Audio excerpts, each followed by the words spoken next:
heart of rural Texas, down a dusty road no map dares to name, sits one of the most terrifying legacies in horror cinema.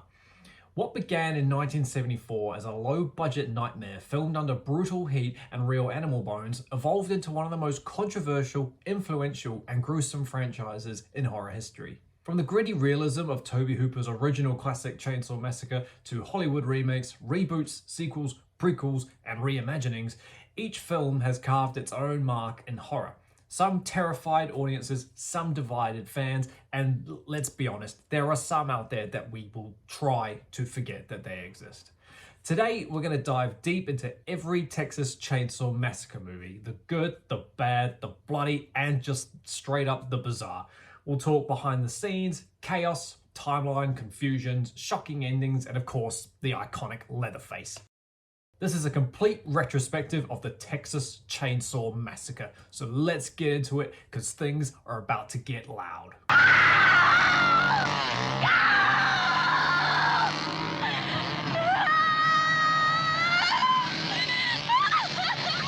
What's up, everybody? So on the hype of all the Ed Gein monster Netflix stuff that came out on October 3rd last month, I started to do some Texas Chainsaw Massacre horror theme related videos, and this one I've been excited to do for quite a while.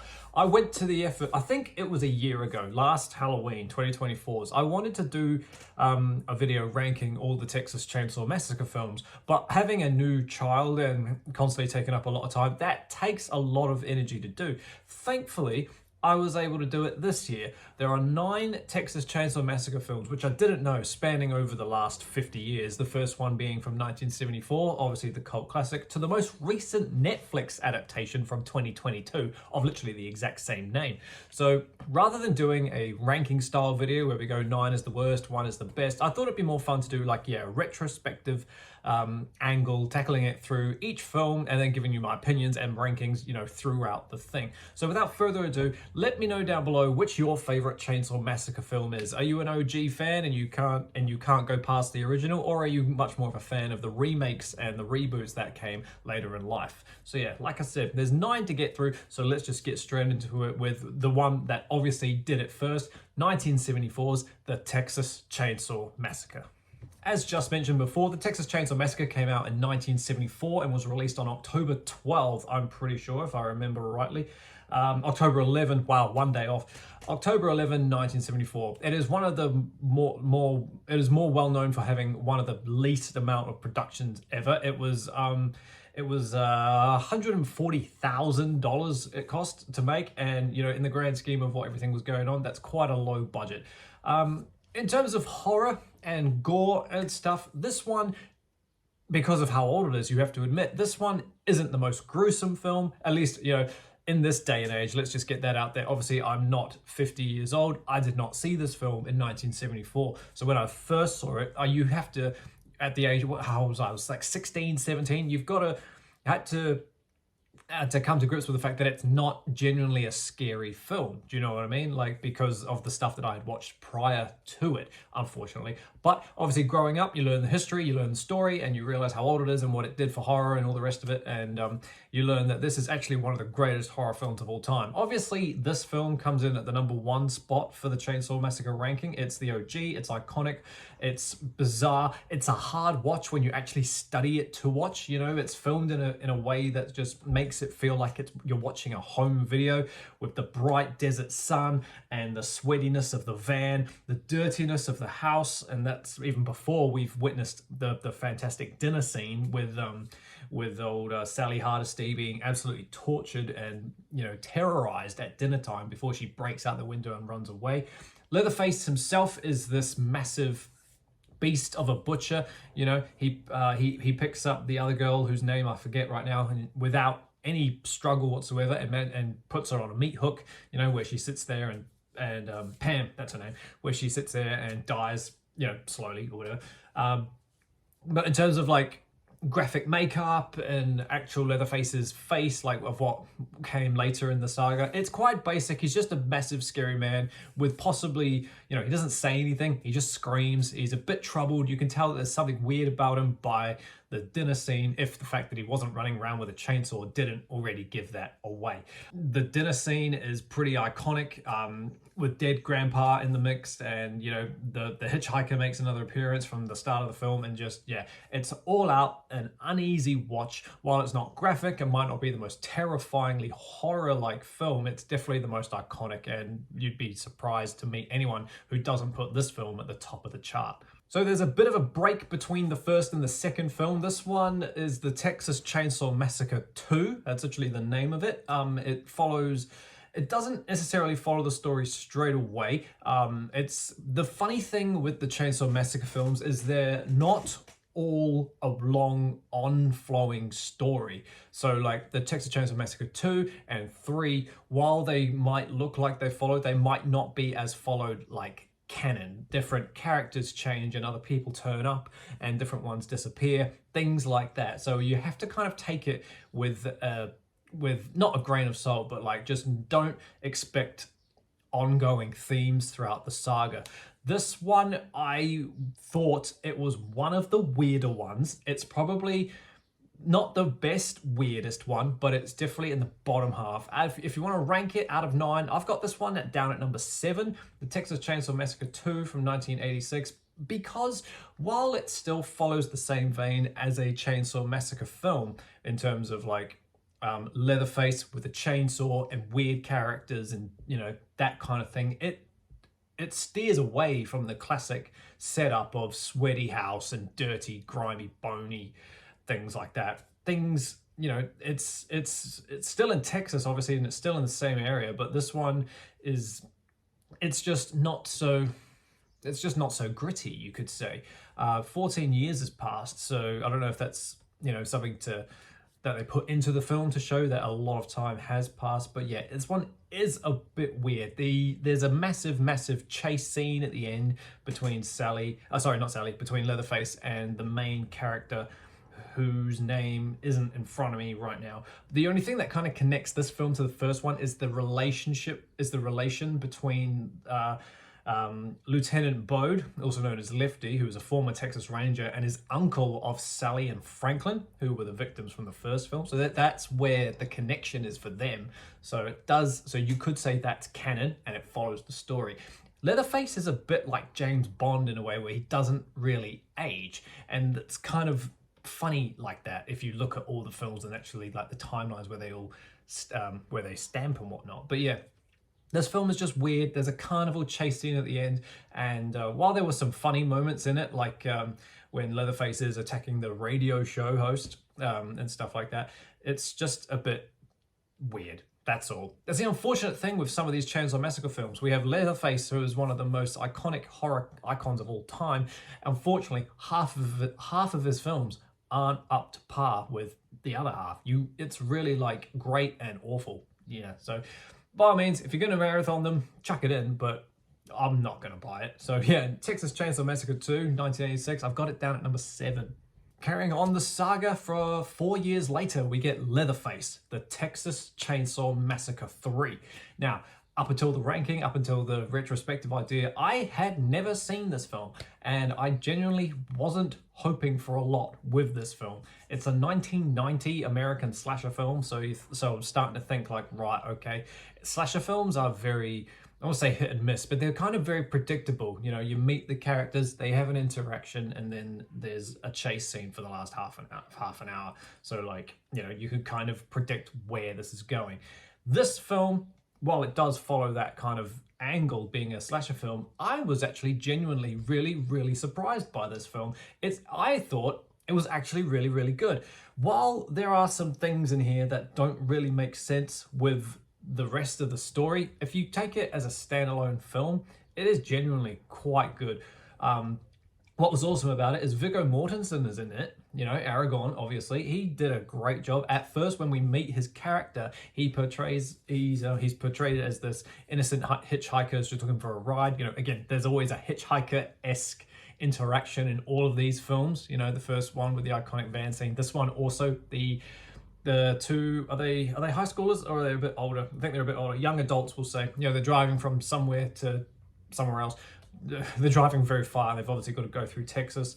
There's a mass grave that gets discovered, and they try and hoon it, but they stop at this lonely gas station. It really gave me a Hills Have Eyes kind of vibe. And the psycho comes out with a shotgun, and then Viggo Mortensen's character is the one to steer them away and be like, it's all good, so they can trust him, only to find later he's actually part of the cannibal family. Thought this one was better. The characters were more enjoyable to watch. The boyfriend at the start, naturally, he was always a bit annoying, but God, this film was so 1990s as well. I was just like, look at it, right? It was like, just look at the outfits and the way that the two main characters are portrayed. It was very hard. It was very 1990s. The house, the dinner scene, there's more going on. The characters are given all the same names, but age and stuff, they don't exactly line up. So like, it's just funny to like you've got to wonder how old Leatherface is by now. And then, is it this one?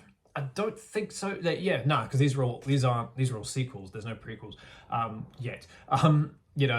There's a young girl in the cannibal family now, like an 8-year-old girl out of nowhere.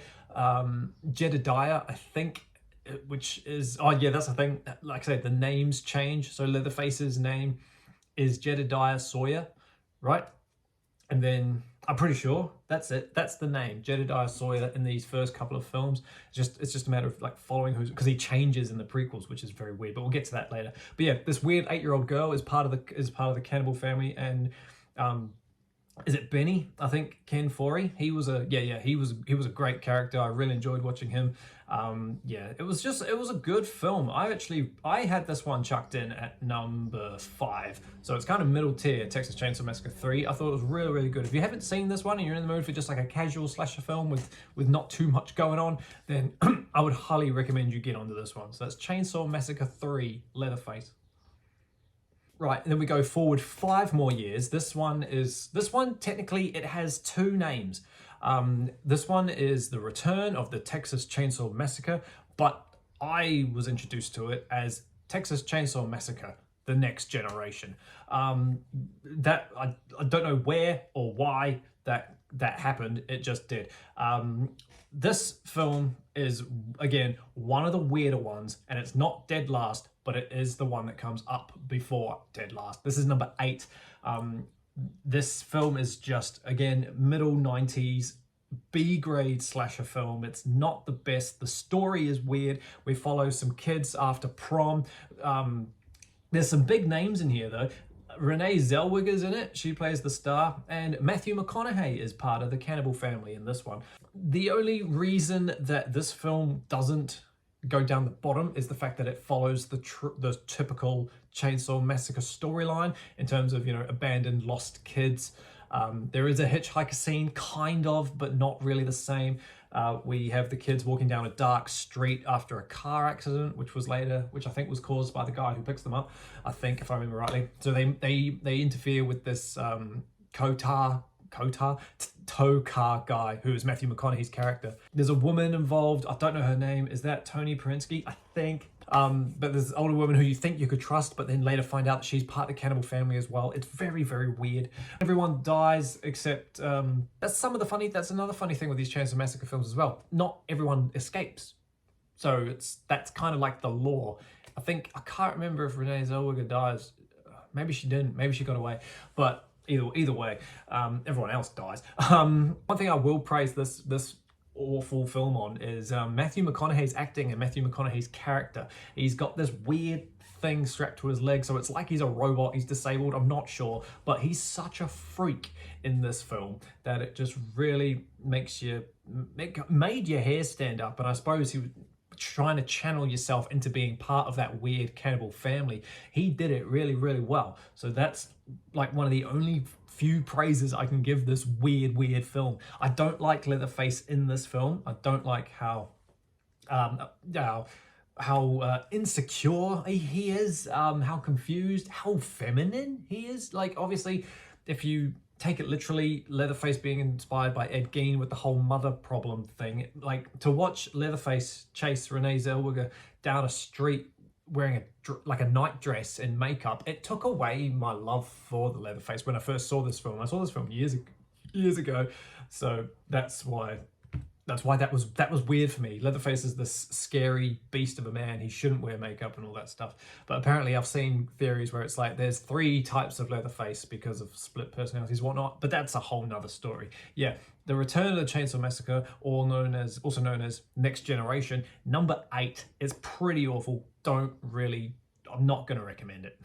Okay, and then the slasher thing kind of got like the whole slasher genre kind of got revived, and the remakes got revived, and like obviously what we have next is the 2003 straight up remake of the original film, the Texas Chainsaw Massacre. So while this is a remake, this one is quite good. This one also does change a few things, it adds a few characters and whatnot, gives it a bit more depth, tiny bit more background of whatnot. But yeah, in terms of play-by-play reboot, it's not the same. You know, there are some differences. So first thing to start off is we've got, what's the first thing to notice? It's filmed in a different way. Naturally, it's 30 years later by now, so what do you expect? We have another hitchhiker scene, which is closer to the original than anything else that we've seen so far. Our group of friends are driving in a van.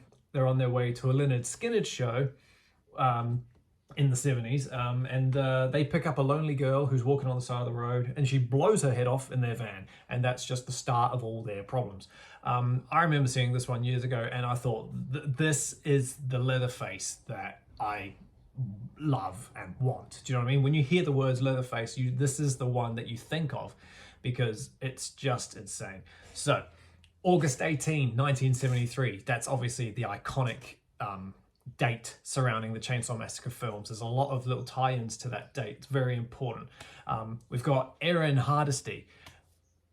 So it's not Sally Hardesty now, it's Erin Hardesty. So that's where that's a change that they've already done. That's Jessica Biel. You know, they're driving through, just having fun, you know, or whatever. And then, like I say, the girl blows her head off, and then we get introduced to Sheriff Hoyt, who is honestly just as scary as Leatherface, just without the chainsaw. Hoyt is a fantastic character. It's genuinely really, really cool. This film feels dirty and it feels slimy. It doesn't necessarily feel, it could feel sweaty, but it feels more slimy and grimy rather than sweaty. That's just my opinion. This is where Leatherface, like as a character, really kind of came into like the Leatherface image that we know and love. Uncle Monty's in this film. He's got no legs, you know. When we first introduced to Leatherface, sorry, I should say, where Uncle Monty is banging on the floor and the door slides open and there's Leatherface right there. That has to be one of the best introductions to a horror character I've ever seen. That's just insane.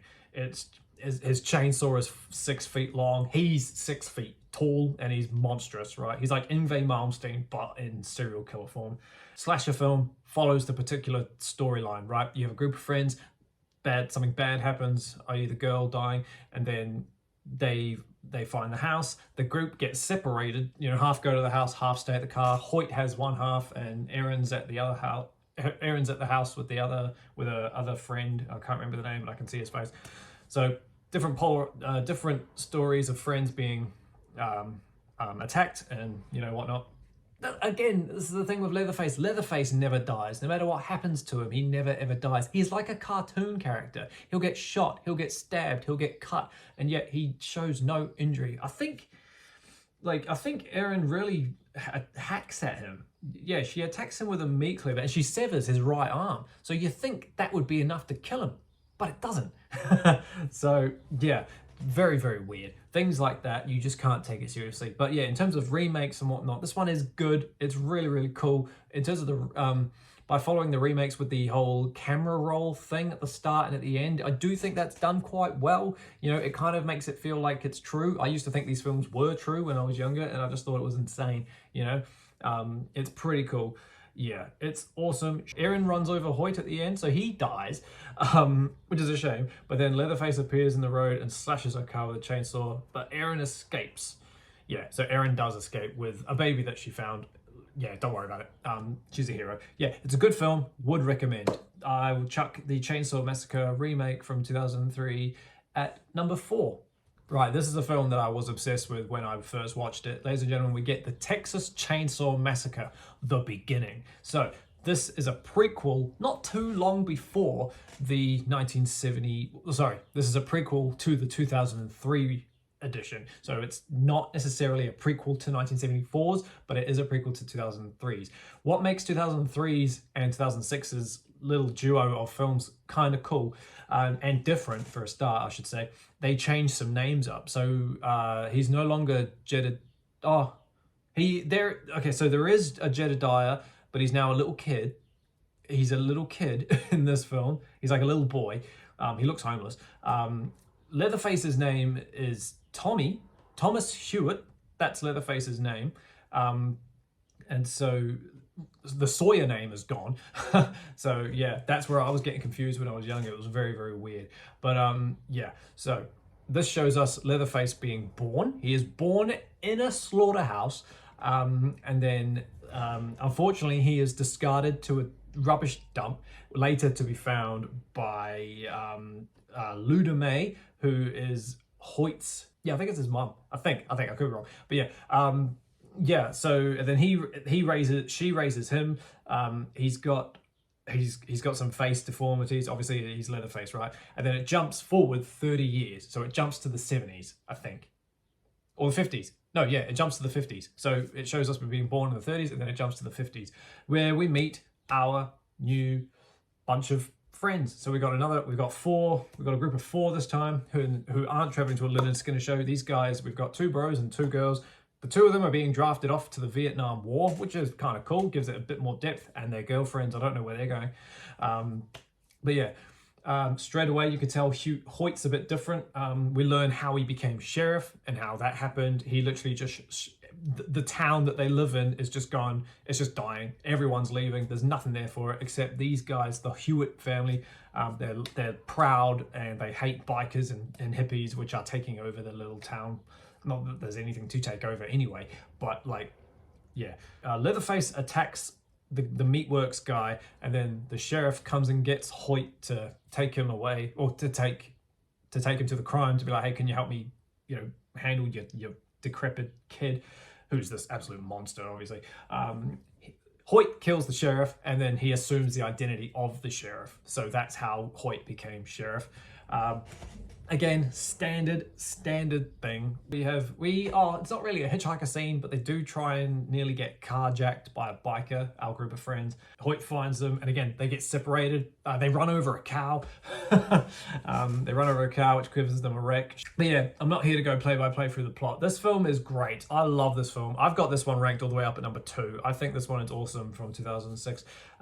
What's kind of cool about this one is it does kind of show you the origins of what I believe to be the real canon is where Leatherface actually got his chainsaw inspirations from. So he captures what's his name, Dean and Eric. He captures Eric and takes Eric back to the house and like has his full-on way with him. And while he's doing his mutilating, you could say, like he would with animals and stuff, he's not chainsawing them up. He's like he's ripping him up. And then a biker breaks into his house, and Hoyt then encourages Leatherface, Tommy, to use the chainsaw on him.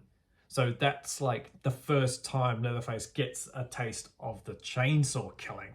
And so for me, that's the pivotal moment of where Leatherface gets attached to the chainsaw, because you can hear it in the quotes being like, it's just like meat, it's just like an animal, he's an animal, blah blah blah, things like that. Yeah. Everyone dies in this film. It's a prequel, so yeah. But what's cool about this is there's a juxtaposition of shots in the film where at the start Leatherface is walking into the sun, well, walking in the sun just during the day, and then at the end he's walking away at nighttime after killing everyone. So yeah, this one is just awesome. There's a tiny bit of backstory. People don't like it because of how kind of, I wouldn't say it's rushed, but I just think it's really, really awesome. If you haven't seen The Beginning, I would highly recommend you do it. Number 2, Texas Chainsaw Massacre, The Beginning. Another film of my absolute favorites from the saga, Texas Chainsaw 3D. Now this one is a bit of what I love about this one is the fact that, again, like the remake and the beginning, it kind of follows on the story, which is cool. So but it follows the story on from the original 1974.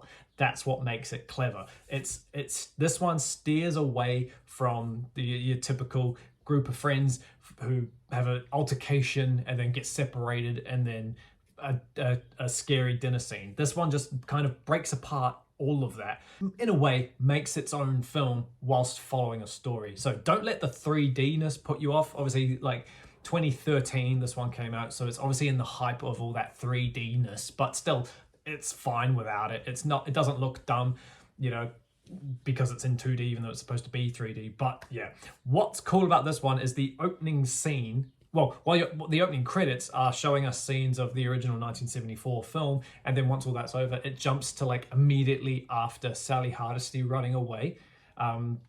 It shows the police coming to the Sawyer house and trying to get confrontations, only to be confronted by you know, people of the local town, and then the house burns down or whatever, and you know, everyone's supposedly dead, you know, and then it jumps forward 30 years or however much it jumps, and then we meet Alexander Daddario, one of God's more beautiful goddesses on this planet. She plays a girl called Heather, who is a Sawyer, but we don't know that straight away. Yeah, she gets inherited this house, not the house that burnt down, obviously, but she gets inherited a house that was her grandmother's, who was in that burning down house back in 1974. Try follow along, it's great.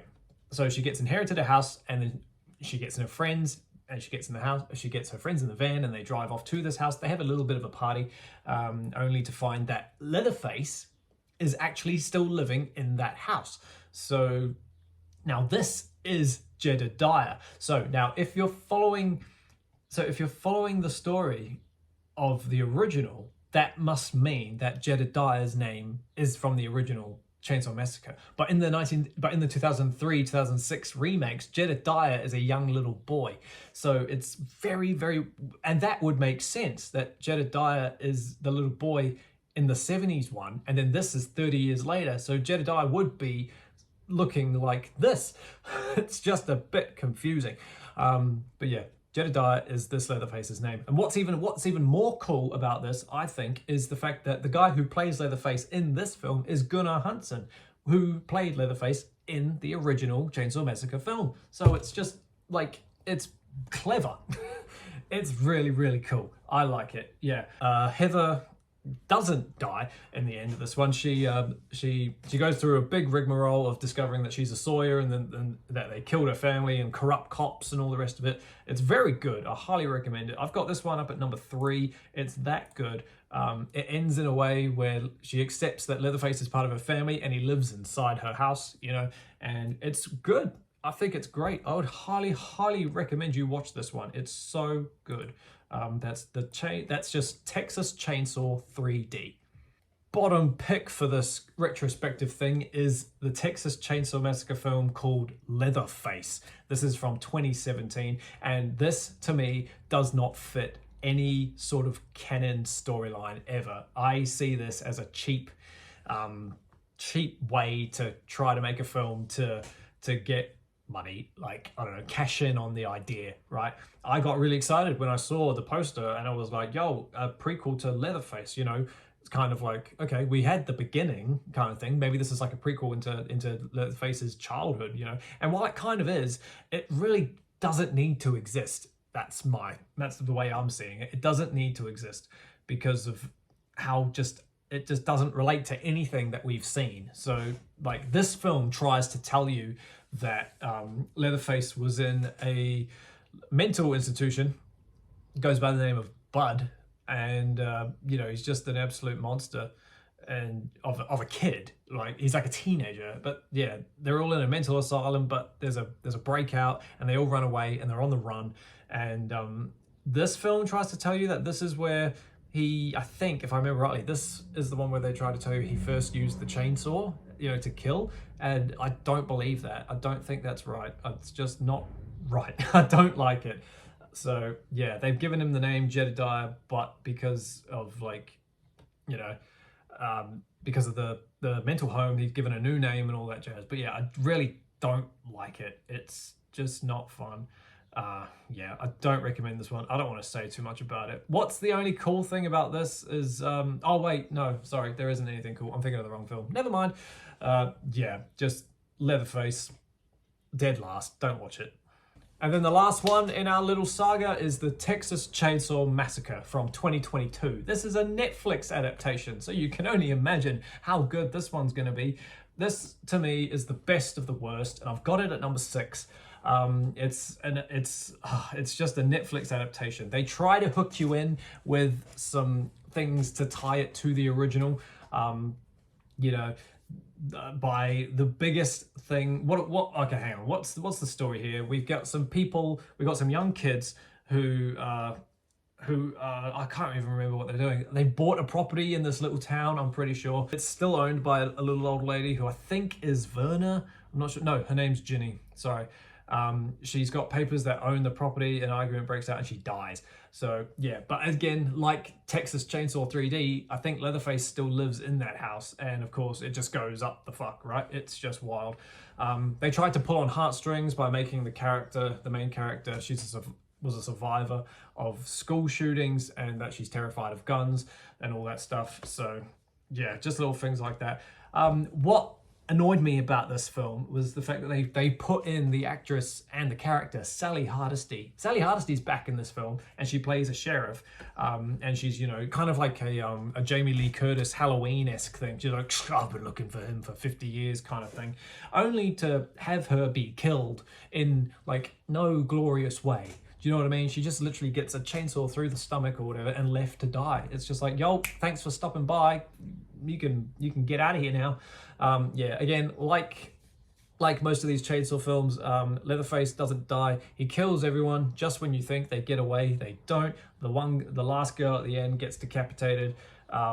Yeah, it's dumb. It's not fun, and it's not needed. If you're gonna make remakes of one of the greatest horror films of all time, you need to make it good.